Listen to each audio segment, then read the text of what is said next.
I was very surprised when I went into my local Walmart. I saw that they were totally rearranging and removing a lot of the gardening supplies, and that's because they're transitioning to a different season. I don't know what they're going to put back in that area. Could be bicycles, who knows.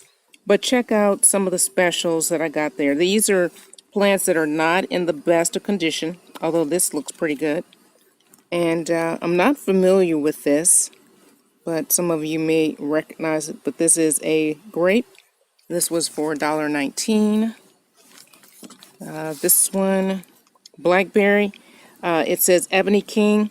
Now, I saw some conflicting information on it. Some people said that it was thornless. Others said that it does have a few thorns. But for $1.19, you can't go wrong. You see there, needs some TLC.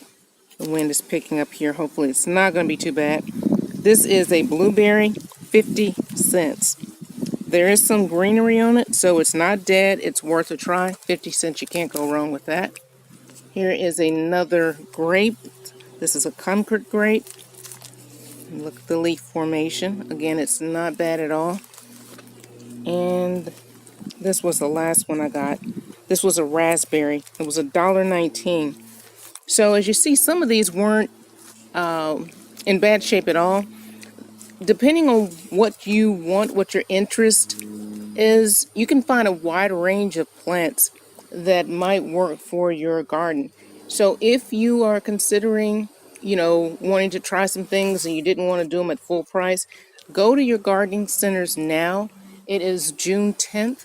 And see if maybe they're transitioning over and have things marked down. You can probably pick up some really good deals.